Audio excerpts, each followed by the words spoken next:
Bitcoin in 2026. Here are a few highlights of how we're kicking off the year and what I think is coming this year. First of all, I think it's going to be a great year for Bitcoin in 2026. Obviously, 2025 was mostly flat, depending on where you measure from the start, where you measure from the end. Most of 2025, if you take the whole calendar year, Bitcoin was down a handful of percentage points. Bitcoin made up and got back to even in the first few days of 2026. It made up the losses from 2025 in the first couple days of 2026. But again, still roughly, break even from a little over a year ago from the start of 2025. I think 2026 is going to be an amazing year. If you look at why 2025 was what it was, we broke $100,000 definitively. It just took a long time to finally, clear out all of the people that had $100,000 in their head as a price that they were willing to part with Bitcoin for. There was just a ton of people from the very early days that had it in their head that when Bitcoin hit $100,000, they were going to improve the lives of themselves and their families. They were going to do a bunch of stuff, whatever. For whatever reason, everybody did what they were going to do. Thankfully, that has fallen off a cliff now. It appears, finally, according to James Check, my favorite Bitcoin analyst, that the people who were wanting to sell have sold, and that sell pressure is significantly coming down. The Federal Reserve is no longer making any efforts to tighten the money supply whatsoever. It is just pure money printing from here, which started on December 1st, but will be accelerating. I think 2026 is going to be amazing. And if you zoom out over the last 2 years, Bitcoin had incredible performance over the last 2 years, or the average of the last 2 years. Bitcoin had incredible performance over the average of the last 3 years. It's only when you start breaking it apart that you see that, well, we had insane performance in 2023, 2024, and then mostly flat to slightly down in 2025. So again, as long as you zoom out a little bit, it's like we've had stellar performance over the last 2 years, stellar performance over the last 3 years. You just have to zoom in literally to the calendar year of 2025 if you want to find a time period that is down for a year. But again, it is what it is. Every asset does this. In the case of gold, which was the best performing asset of 2025, gold spent from 2011 to 2019 down, literally 8 solid years. If you bought gold at the peak in 2011, you were waiting until 2019, 8 years later, to be up on your investment. So what's a year? Many investments, even the Magnificent Seven, the 7 most high performing stocks in the U.S. stock market over the last decade, which are Amazon, Google, Microsoft, Nvidia, Facebook, Tesla, and one more I'm forgetting. Anyway, Google it, Magnificent Seven, or ask ChatGPT who the Magnificent Seven stocks are. Even with the Magnificent Seven stocks, each of those went through multi-month or even multi-year periods where they were down from their all-time high before they came rearing back. And they ultimately became the 7 highest performing stocks. So Bitcoin is in one of those lulls. It has been in one of those lulls for the last year, but it has been in similar lulls a bunch of times. In fact, most of 2012 was like that. Most of 2014, 2015, and 2016, 3 solid years, Bitcoin was mostly in a lull for 3 solid years. Then it went way up. It went up way up in 2011, way up in 2013, way up in 2017. Then it was in a lull for like 2018, 2019, and most of 2020. Then it was in a lull for, it was way down in 2022 after a huge run up in 2021. And then we've had really nice performance in 2022, 2023 and 2024, not 2022. That was a down year. And here we are. We've gone from 5 cents a coin to $92,000 per coin, best performing asset of all time. But it's had multiple years and, extended multiple years where it's either gone sideways or down. And again, I don't think that certainly I don't think is in the cards for 2026, but we had to live through that in 2025. The best part is 2025 is behind us.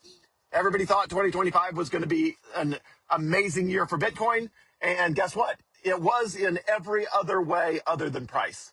But if price is all you care about, it was not a great year in 2025 for Bitcoin. But as far as every other aspect of adoption and regulatory clarity and embraced by the banking system, the insurance system, the lending markets, technological advancements with features being added to BitKey, huge strides forward from Coinbase and River and Strike and everybody. I mean, it was just a stellar year for Bitcoin in 2025 on everything except price. But again, that's why I think the price that we were hoping for in 2025 gets delivered in 2026. Certainly, it appears everything is lined up that way. So if you want to keep up on the news, because I've been out for the last 10 days, I was at my brother-in-law's wedding and a ski trip before it and a ski trip after it. And so anyway, I've been gone for 10 days. If you've been wondering where I've been, I was in Utah for, skiing, then a wedding, then more skiing for 10 days. But anyway, but you can always keep up on the latest with three things that I always recommend. One, the Jack Mallers podcast. Every week, it's free, and it gives you the macro, biggest picture view of the world and how it applies to Bitcoin. The Jack Mallers podcast. Okay, that's number one. Number two, Natalie Brunell, the number one podcaster in the Bitcoin ecosystem. Natalie Brunell has a weekly news block, which is 10 minutes of the top news of Bitcoin. If you ever feel like you're in the dark, you can get a weekly hit from Jack Mallers and a weekly hit from Natalie Brunell with her 10-minute news block, and that'll get you up to speed on all of the news macro and all of the news, in the case of Natalie Brunell, specific to Bitcoin. And then obviously she has all of her other podcast episodes with her guests and everything like that.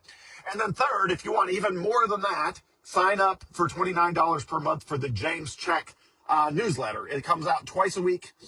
Sometimes there's like a bonus episode, but generally it's twice a week. And James Check is a Bitcoin analyst, and he can tell you exactly what is happening in the on-chain analysis of Bitcoin, meaning what we can learn by who's buying, who's selling, how much leverage there is in the system. Everybody's break-even price points. Again, we don't know the names of specific individuals. We can just tell that sort of who's doing what in macro, even if it's anonymous. What percent of whales are selling versus buying, what percent of short-term holders versus long-term holders are in profit versus not in profit, all of those things. So those three assets, Jack Mallers' podcast, Natalie Brunell's weekly 10-minute news block, and James Check with his Check on Chain newsletter, which is $29 per month. The other two are free, are the best resources to stay in the loop, even if I'm not available. So hopefully you didn't feel like you were in the dark while I was out, because you had those three resources, which just kept on coming. But I am back. So now that I'm back, I will be recording videos regularly. I think 2026 is going to be amazing. There's a bunch of projects I'm working on related to Bitcoin. It's going to be a fantastic time. But I just think we're going to see a stellar year in 2026. And all of the price performance that we were hoping to have in 2025, I think we will get in 2026. And we just had to be patient to get there, which is what investing is all about. Investing is patience. Good investing is spending long periods of time doing absolutely nothing. That is the famous saying about investing, is the best investors are patient and they wait very long periods of time. And that's where we are. Buy as much Bitcoin as you can and then hold on to it as long as conceivably possible. And sometimes the hold on to it for as long as conceivably possible means hold on to it through 2025 when things are not going the way we all want them to go, which is up. And obviously it went up a bunch of times in 2025, but Bitcoin just kept coming back down.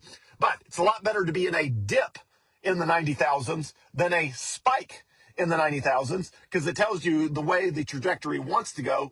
In this case, is up, versus the first time we crossed 100,000, the trajectory apparently still wanted to go down some, because there were still too many people with too many coins they had held for too long, in too much profit, feeling too rich.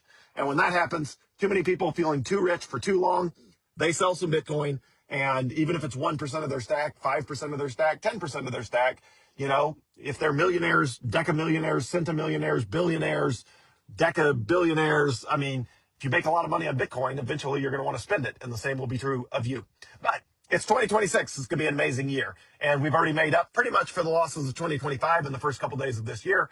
So we're off to a great start. Anyway, it's going to be fun. So I'm back.